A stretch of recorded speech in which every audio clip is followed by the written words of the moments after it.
My name is Cassian Pierce, and I'm about to tell you how a company destroyed itself in 72 hours because their HR department couldn't be bothered to read a contract. But let me back up, because this story doesn't start with my termination. It starts 6 months earlier in a conference room that smelled like stale coffee and corporate desperation. It was March when everything began to unravel for Nexus Tech Solutions. I'd been their senior software architect for 3 years. Good salary, decent benefits, the usual tech company perks. Free snacks, ping pong tables, and the illusion that we were changing the world one app feature at a time. The company had just landed their biggest client, Meridian Financial, a Fortune 500 company that needed a complete overhaul of their transaction processing system. We're talking about a system that handled 3 million transactions per day. The contract was worth $42 million. There was just one problem. We didn't have the expertise to build it. I sat in that conference room with our CTO, Marcus Whitmore, and our CEO, Vivian Cross. Marcus was the kind of guy who wore expensive watches and said things like synergy without irony. Vivian was sharper. She'd built Nexus Tech from a garage startup to a $200 million company in 8 years.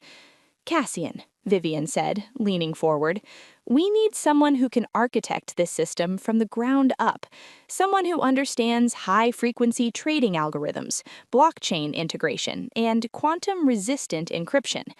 I nodded slowly. That's a very specific skill set. It's your skill set, Marcus added. We've seen your GitHub contributions. We know about your consulting work before you joined us. Here's what they didn't say out loud. I was the only person in the company who could build what Meridian needed, and they knew it. What are you proposing? I asked. Vivian slid a document across the table. We want you to lead this project, but given the specialized nature of the work, we're willing to bring you on as an independent contractor for this specific build, separate from your employment here. I picked up the document. The numbers made my eyes widen. $250 per hour, estimated 1,200 hours of work. That was $300,000 on top of my regular salary. This would be in addition to my current position? I asked. Exactly, Marcus said. You'd continue your normal duties, but the Meridian project would be contractor work. Different budget, different department. Our legal team structured it this way for tax purposes and to protect both parties. I should have seen the red flags, but $300,000 is a powerful anesthetic for common sense. I'm in, I said. What I didn't know was that this decision would give me the most satisfying 72 hours of my entire career. The next 4 months were brutal. I'm talking 16-hour days, working weekends, drinking enough coffee to fuel a small nation. But I loved every minute of it. During the day, I'd handle my regular responsibilities, code reviews, team meetings, the occasional emergency bug fix. But my nights and weekends belonged to Meridian. I built something beautiful, a transaction processing system that could handle 10 million operations per day with 99.99% uptime. I implemented machine learning algorithms that could detect fraudulent transactions in real time. I created a security architecture that would take a quantum computer 1,000 years to crack. I documented everything, every line of code, every architectural decision, every dependency. I created a knowledge base that was essentially a master's thesis on high-frequency financial systems. Because here's the thing about being good at what you do, you understand that knowledge transfer is everything. Systems don't fail because of bad code. They fail because when the person who built them leaves, nobody else knows how anything works. My colleague, Rhiannon Chen, noticed I was burning the candle at both ends. Cass, you look like death, she said one morning, setting a fresh coffee on my desk. Rhiannon was our lead DevOps engineer, brilliant, funny, and one of the few people at Nexus Tech who actually gave a damn about other human beings. Big project, I said, rubbing my eyes. The Meridian thing? I nodded. They're working you too hard, she said. You know that's not sustainable, right? It's almost done, I assured her. 2 more weeks and I can sleep for a month. She gave me a look that said she didn't believe me, but she let it go. What Rhiannon didn't know, what nobody knew except legal, finance, and the C-suite, was that I was essentially working 2 full-time jobs, and I was logging every single hour meticulously. It was a Tuesday in September when everything went sideways. I was in the middle of debugging a race condition when I got a calendar invite. Subject, HR meeting urgent. Attendee, Jennifer Ashford, Director of Human Resources. My stomach dropped. In corporate America, urgent HR meetings are never good news. Jennifer's office was on the executive floor. Everything up there was glass and steel and uncomfortable modern furniture that cost more than my car. She was sitting behind her desk when I arrived, her expression neutral in that specifically corporate way that meant trouble. "Cassian, thank you for coming up," she said, gesturing to a chair. "Please sit." I sat. She opened a manila folder. "We've received some concerning information about your activities while employed here." "Okay," I said carefully. "We've been conducting a routine audit of employee computer usage," Jennifer continued, "and we've discovered anomalies in your access patterns, late-night logins, weekend work, accessing systems outside your normal scope of duties." I felt my pulse quicken, but I kept my expression calm. "I've been working on the Meridian project." "Yes, we're aware of that project," Jennifer said, "but our investigation revealed something else. You've been working for another company during business hours. We have logs showing you accessing external systems, taking calls during work time, essentially conducting outside business on company time." She slid several printed pages across the desk. They were screenshots of my activity logs, my calendar, my time tracking software. "Company policy is crystal clear, Cassian. Section 4.7 of your employment agreement prohibits outside employment without explicit written approval. We take this very seriously." I picked up the pages, scanning them. They'd done their homework. Timestamps, login records, activity logs, everything pointed to me working elsewhere during business hours. But here's what was funny. They were completely right. I had been working another job during business hours. Some of my contractor work happened during the day when I needed to coordinate with Meridian's team in New York. What they didn't realize was which job I'd been working. "You're absolutely right," I said calmly, setting the pages down. "I have been working 2 jobs. I should focus on just one." Jennifer blinked, clearly expecting an argument. "I'm glad you understand the severity of this situation." "I do," I assured her, "completely. Given the clear violation of company policy, we're terminating your employment effective immediately. You'll receive 2 weeks severance pay and your benefits will continue through the end of the month. Security will escort you to your desk to collect your personal belongings." I stood up, extended my hand. Jennifer shook it, confusion flickering across her face. "I appreciate your thoroughness, Jennifer," I said. "Really, this has been very enlightening." The walk back to my desk with a security guard trailing behind me was surreal. People stared. Rhiannon looked up from her computer, her face going pale. "Cass, what's happening?" "I've been terminated," I said, keeping my voice light. "Company policy violation." "What? That's insane. For what?" "Working 2 jobs," I said, starting to pack my personal items into a box. Rhiannon's confusion was genuine. "But you don't have another job. You barely have time for this one." I smiled at her. "Don't worry about it, Rhi. Everything's going to be fine." "This is wrong," she said, and I could see she was getting angry on my behalf. "Let me talk to Marcus. This is clearly a mistake." "It's not a mistake," I said, closing the box. "Trust me, this is exactly what needed to happen." I gave her a hug, told her to take care of herself, and walked out of Nexus Tech Solutions for the last time as an employee. The security guard walked me to my car. I loaded my box into the trunk, got in, and sat there for a moment. Then I pulled out my phone and sent an email. To legal@nexustechsolutions.com, finance@nexustechsolutions.com, marcus.whitmore@nexustechsolutions.com, vivian.cross@nexustechsolutions.com. Subject: Contract Termination Notice.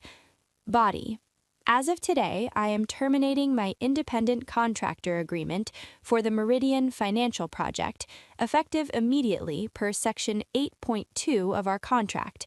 30-day notice waived due to cause. All work product, documentation, and access credentials will be retained until final payment is received for services rendered to date. Total hours logged: 1,247 hours at $250 per hour equals $311,750. Please remit payment within 15 days as specified in our agreement. Regards, Cassian Pierce, Independent Technology Consultant. I hit send. Then I drove home, made myself dinner, and slept for 12 hours straight. I woke up to 73 missed calls. It was Thursday morning, exactly 72 hours after my termination. The voicemails were a symphony of corporate panic. Marcus Whitmore, 7:42 a.m. Cassian, we need to talk. Please call me immediately. Vivian Cross, 8:15 a.m. Cassian, this is Vivian. There's been a misunderstanding. We need to discuss your status. Marcus again, 9:30 a.m. Cassian, the Meridian system is down. We need your help, please. Jennifer Ashford, 10:20 a.m. Mr. Pierce, we may have made an error in our investigation. Can we schedule a time to talk? And then, at 11:47 a.m., a voicemail from someone I didn't recognize. Mr. Pierce, this is Douglas Hammond from Meridian Financial. I'm calling because Nexus Tech's system has been offline for 6 hours.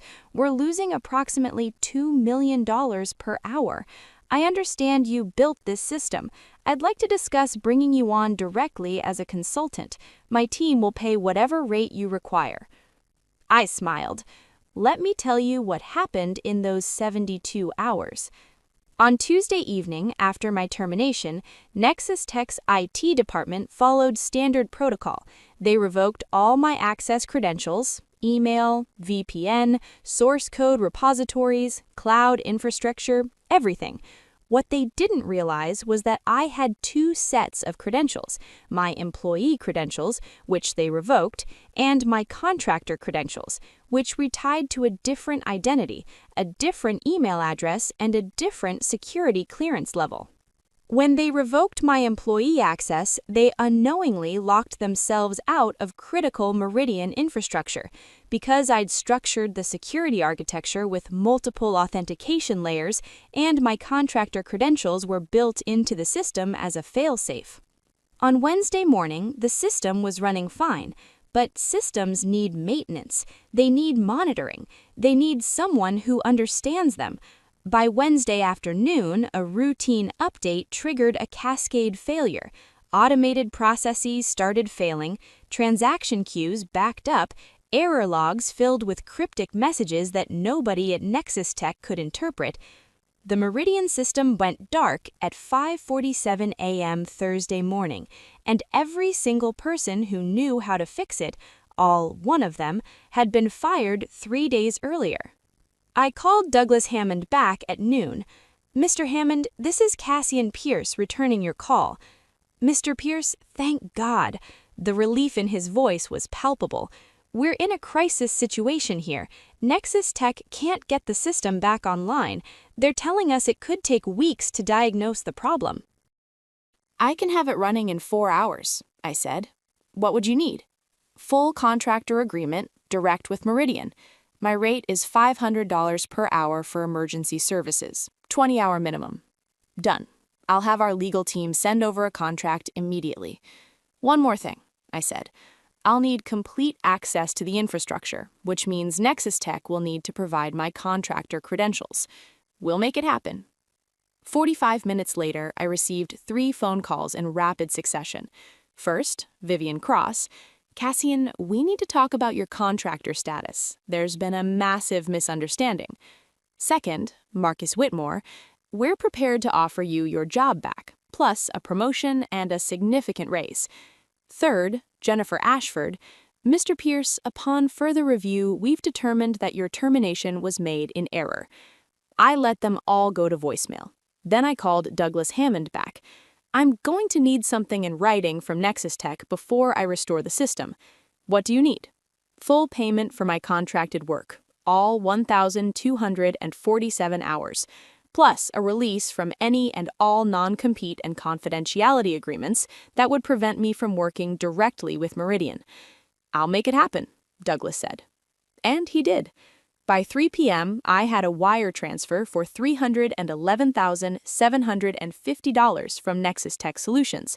I had a signed release agreement, and I had a new contract with Meridian Financial at $500 per hour. At 3:30 p.m., I logged into the Meridian system using my contractor credentials, the ones Nexus Tech had finally been forced to restore. The problem was exactly what I thought it would be. A race condition in the transaction validator that only manifested under specific load conditions, a bug I documented in my knowledge base along with the fix. By 6 p.m., the system was back online. By 7 p.m., Meridian had processed their entire backlog. By 8 p.m., I'd invoiced Meridian for $10,000. That was 8 months ago. Nexus Tech lost the Meridian contract. Turns out there's a clause that says if the vendor can't maintain system uptime, the client can terminate with cause. Meridian hired me directly, and I rebuilt their entire infrastructure without Nexus Tech's involvement. My current rate is $350 per hour, and I work about 30 hours a week. I make more money than I ever did at Nexus Tech, and I work half the time. Rhiannon left Nexus Tech 3 months after I did. She's working with me now as a contractor. We're both a lot happier. As for Nexus Tech, they hired 4 people to replace me. None of them lasted more than 6 months. Last I heard, Marcus Whitmore pursued other opportunities, which is corporate speak for got fired. The company's stock dropped 30% after they lost Meridian. Jennifer Ashford still works there, though, still conducting investigations, still making sure everyone follows company policy to the letter. I wonder if she ever thinks about the folder on her desk that day, the investigation that was so thorough, so meticulous, so absolutely correct in every detail except one. They knew I was working 2 jobs, they just never bothered to check which 2 jobs I was actually working. My first job, software developer for Nexus Tech Solutions. Salary, $85,000 per year. My second job, independent contractor for Nexus Tech Solutions. Rate, $250 per hour. Both jobs, same company, different departments, completely legal. And when they fired me from one job, they didn't realize they'd just destroyed their ability to maintain the other. Here's what I learned. Documentation is power. Contracts are leverage, and always read the fine print, because you can bet your company's HR department won't. My name is Cassian Pierce, and that's how I got fired for working 2 jobs and made $500,000 in the process.